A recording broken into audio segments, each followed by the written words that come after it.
Hi, ഞാൻ doctor പ്രിയ Q&B health കെയറിലെ homoeopathic ഫിസിഷ്യനാണ്. ഇന്ന് നമ്മുടെ ക്ലിനിക്കിൽ പലരും വന്ന് പറയുന്നൊരു ബുദ്ധിമുട്ടാണ് എപ്പോഴും ഉറക്കം തൂങ്ങി നടക്കുക, ദിവസം മുഴുവൻ കിടക്കണം എന്നൊരു തോന്നൽ, കഠിനമായ ക്ഷീണം തുടങ്ങിയ ബുദ്ധിമുട്ടുകൾ.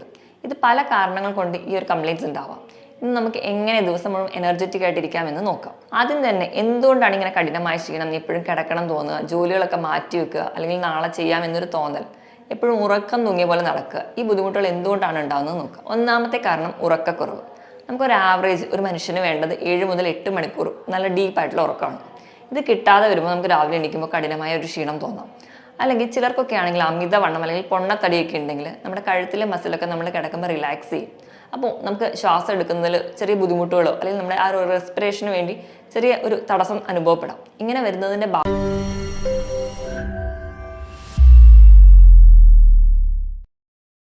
ഹായ്, ഞാൻ ഡോക്ടർ പ്രിയ Q&B ഹെൽത്ത് കെയറിലെ ഹോമിയോപ്പതിക് ഫിസിഷ്യനാണ്.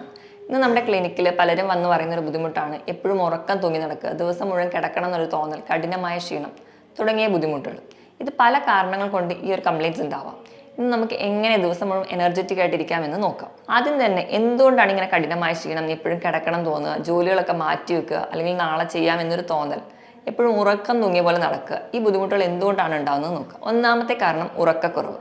നമുക്കൊരു ആവറേജ് ഒരു മനുഷ്യന് വേണ്ടത് 7 മുതൽ 8 മണിക്കൂർ നല്ല ഡീപ്പായിട്ടുള്ള ഉറക്കമാണ്. ഇത് കിട്ടാതെ വരുമ്പോൾ നമുക്ക് രാവിലെ എണീക്കുമ്പോൾ കഠിനമായ ഒരു ക്ഷീണം തോന്നാം. അല്ലെങ്കിൽ ചിലർക്കൊക്കെ ആണെങ്കിൽ അമിതവണ്ണം അല്ലെങ്കിൽ പൊണ്ണത്തടിയൊക്കെ ഉണ്ടെങ്കിൽ നമ്മുടെ കഴുത്തിലെ മസിലൊക്കെ നമ്മൾ കിടക്കുമ്പോൾ റിലാക്സ് ചെയ്യും. അപ്പോൾ നമുക്ക് ശ്വാസം എടുക്കുന്നതിൽ ചെറിയ ബുദ്ധിമുട്ടുകളോ അല്ലെങ്കിൽ നമ്മുടെ ആ ഒരു റെസ്പിറേഷന് വേണ്ടി ചെറിയ ഒരു തടസ്സം അനുഭവപ്പെടാം. ഇങ്ങനെ വരുന്നതിൻ്റെ ഭാഗമായിട്ട് നമുക്ക് കൂർക്കം വലി ഉണ്ടാവാം. അല്ലെങ്കിൽ ഉറക്കത്തിൽ ഇടയ്ക്കിടയ്ക്ക് ഞെട്ടി എണീക്കുക, കാരണം ശ്വാസം കിട്ടാത്ത പോലെ തോന്നുക. ഈ ഒരു കണ്ടീഷനെ നമ്മൾ ഒബ്സ്ട്രക്റ്റീവ് സ്ലീപ്പ് ആപ്നിയ എന്ന് പറയും. ഈ ഒരു ബുദ്ധിമുട്ടുള്ളവർക്കാണെങ്കിലും കണ്ടിന്യൂസ് ആയിട്ട് ഉറക്കം കിട്ടാതെ വരിക, അല്ലെങ്കിൽ മാനസികമായിട്ടോ ശാരീരികമായിട്ടോ എന്തെങ്കിലും ബുദ്ധിമുട്ടുള്ളവർക്കും ഉറക്കം നല്ലപോലെ കിട്ടാതിരിക്കും. ഈ ഒരു കാരണം കൊണ്ട് തന്നെ നമുക്ക് ദിവസം മുഴുവൻ ആ ഒരു ഉറക്കം കിട്ടാത്തതിൻ്റെതായ ബുദ്ധിമുട്ടുകൾ കാണാറുണ്ട്.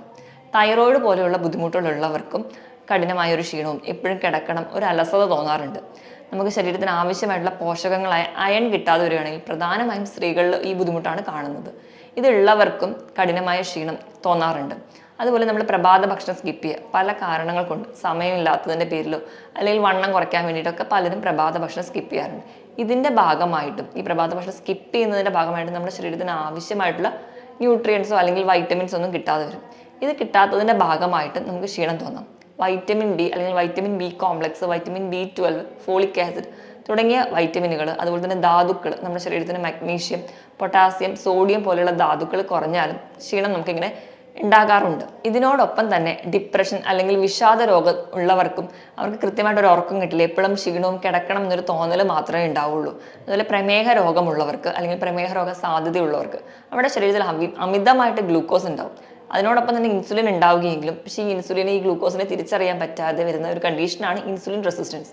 ഈ കാരണങ്ങൾ കൊണ്ടും നമുക്ക് ക്ഷീണം തോന്നാം. അതുപോലെ കൊളസ്ട്രോൾ കൂടി നിൽക്കുന്നവർ, അതുപോലെ നമുക്ക് ഈ നൈറ്റ് ആൻഡ് ഡേ ഷിഫ്റ്റ്, ചില ജോലികൾക്കാണെങ്കിൽ ചില ദിവസം നൈറ്റ് ആയിരിക്കും, ചില ദിവസം ഡേ എടുക്കണം, അങ്ങനെ ഡ്യൂട്ടി മാറി മാറി വരുമ്പോൾ നമ്മുടെ ശരീരത്തിൽ ഒരു കൃത്യമായിട്ടൊരു റിതമിക് ഫങ്ഷൻ ഉണ്ടാവില്ല. നമ്മുടെ ഉറക്കം അല്ലെങ്കിൽ നമ്മൾ ബാത്റൂമിൽ പോകുന്ന ഈ വക ഫങ്ഷൻസ് ഒക്കെ നമ്മുടെ ശരീരം മെലറ്റോണിൻ എന്ന് പറയുന്ന ഒരു ഹോർമോൺ വഴി ഒരു കൃത്യമായ ഒരു റിതത്തിലാണ് പോകുന്നത്.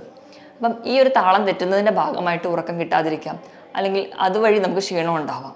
അതുപോലെ യൂറിനറി ട്രാക്ട് ഇൻഫെക്ഷൻ, പ്രധാനമായും സ്ത്രീകളിൽ ഇത് കണ്ടുവരുമ്പോൾ അതോടൊപ്പം തന്നെ മൂത്രം ഒഴിക്കുമ്പോൾ പുകച്ചിലോ അല്ലെങ്കിൽ നീറ്റലോ അല്ലെങ്കിൽ മൂത്രത്തിന് തന്നെ മഞ്ഞ കളറൊക്കെ ആയിട്ടാണ് പ്രസൻറ്റ് ചെയ്യുക.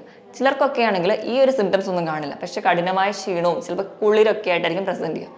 ഈ ഒരു കാരണമുള്ളവർക്കും ഇങ്ങനെ ദിവസം മുഴുവൻ ഒരു ഉറക്കം തൂങ്ങിയ പോലെ തോന്നാം. ഇതോടൊപ്പം തന്നെ ചില വൈറൽ ഇൻഫെക്ഷൻസിന് ശേഷം നമുക്കിങ്ങനെ ക്ഷീണം തോന്നാം. ഇപ്പം കോവിഡ് അല്ലെങ്കിൽ ചിക്കൻ ഗുനിയ, ഡെങ്കു പോലുള്ള ഇൻഫെക്ഷൻസ് കഴിഞ്ഞാലും ഒരു 1-2 ആഴ്ചയെങ്കിലും ഇങ്ങനെ കഠിനമായ ക്ഷീണം തോന്നാം. നമ്മൾ അമിതമായിട്ട് കഫീൻ അല്ലെങ്കിൽ ചായയോ കാപ്പിയോ കൂടുതലായിട്ട് കഴിക്കുന്നവർക്കാണെങ്കിലും നമുക്കറിയാം, കഫീനൊക്കെ കൂടുതലായിട്ട് ഡിപ്പെൻഡ് ചെയ്യുമ്പോൾ നമുക്ക് ഉറക്കം കിട്ടാതെ കുറച്ചുകൂടി ഉന്മേഷം വരും. പക്ഷെ നമ്മൾ അത് കഴിഞ്ഞ് കഴിഞ്ഞാൽ നമുക്കൊരു ക്ഷീണം മാത്രമേ തോന്നുള്ളൂ. അതുപോലെ അമിതമായിട്ട് മദ്യപിക്കുന്നവർക്കാണെങ്കിലും അവർക്ക് നല്ലൊരു ഉറക്കം കിട്ടില്ല. അതിന് പകരം നമ്മുടെ ശരീരത്തിന് മാത്രം ക്ഷീണം മാത്രമേ നമുക്ക് കിട്ടുള്ളൂ.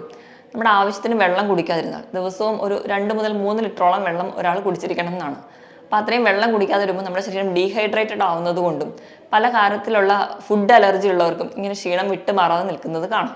ഇതോടൊപ്പം തന്നെ ഫൈബ്രോമയാൾജിയ, ശരീരമാസകലം വേദന, എന്തുകൊണ്ടാണെന്ന് തിരിച്ചറിയാൻ പറ്റാത്ത ഈ ഒരു കണ്ടീഷൻ കൊണ്ടും പലർക്കും എപ്പോഴും ഉറക്കം തോന്നുക അല്ലെങ്കിൽ കഠിനമായ ക്ഷീണവും കിടക്കാൻ തോന്നുന്ന പോലെ ബുദ്ധിമുട്ടുകൾ ഉണ്ടാവാറുണ്ട്. ഇങ്ങനെ പല കാരണങ്ങൾ കൊണ്ടാണ് നമുക്ക് ഇങ്ങനെ ഒരു ക്ഷീണവും അല്ലെങ്കിൽ എപ്പോഴും ഉറങ്ങണം എന്നുള്ളൊരു ടെൻഡൻസി തോന്നുക.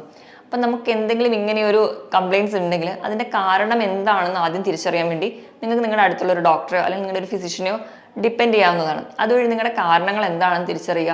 അങ്ങനെ കാരണങ്ങൾ തിരിച്ചറിഞ്ഞാൽ നമുക്ക് പെട്ടെന്ന് ചികിത്സിച്ച് മാറ്റാവുന്നതേ ഉള്ളൂ. ഇതോടൊപ്പം തന്നെ നമുക്ക് വീട്ടിൽ തന്നെ എങ്ങനെയൊക്കെ ഇത് മാനേജ് ചെയ്യാമെന്ന് നോക്കാം. ഒന്നാമതായിട്ട് രാവിലെ എണീക്കുമ്പോൾ കുറച്ച് എനർജറ്റിക് ആയിട്ട് എണീക്കുക. അതായത് നല്ലപോലെ ഉറക്കമൊക്കെ കിട്ടി രാവിലെ എണീക്കുക. എണീക്കുമ്പോൾ തന്നെ ഉടനെ നമ്മൾ ചാടി എണീറ്റ് വരാതെ നമ്മുടെ ബോഡീനെ ഒന്നുകൂടെ റിലാക്സ് ചെയ്യുക. ഇപ്പം നമ്മുടെ കൈയിൻ്റെ കുഴ അല്ലെങ്കിൽ കാലിൻ്റെ കുഴ, നമ്മുടെ ചെറിയ ചെറിയ ജോയിൻസ് ഒക്കെ എണീറ്റിരുന്നിട്ട് ഒന്ന് റൊട്ടേറ്റ് ചെയ്യുക. അങ്ങനെ ചെറിയൊരു മൂവ്മെൻറ്റ്സ് ഒക്കെ എല്ലാ ജോയിൻസിനും കൊടുക്കുമ്പോൾ ആ ഒരു ജോയിൻസ് നമ്മുടെ ശരീരത്തിനെ കുറച്ചുകൂടെ എനർജറ്റിക് ആക്കി നിർത്താൻ വേണ്ടി സഹായിക്കും. അങ്ങനെ രാവിലെ എണീറ്റ് ഉടനെ തന്നെ എല്ലാവരും ഇപ്പോൾ മൊബൈൽ ഫോണിനൊക്കെയാണ് ഡിപ്പെൻഡ് ചെയ്യുക. നമ്മൾ മൊബൈൽ ഫോൺ തുറക്കുമ്പോൾ തന്നെ ഒരുപാട് നെഗറ്റീവ് എനർജി അല്ലെങ്കിൽ കുറേ ചീത്ത ചിന്താഗതി നമ്മുടെ മനസ്സിലോട്ട് വരാറുണ്ട്, കുറേ നെഗറ്റീവ് ന്യൂസിലൂടെയൊക്കെ. മാക്സിമം എണീറ്റ് ഒരു 1-2 മണിക്കൂർ മൊബൈൽ ഫോണൊന്നും ഉപയോഗിക്കാതെ രാവിലെ ഫ്രഷ് ആയിട്ട് എണീറ്റ് വരിക.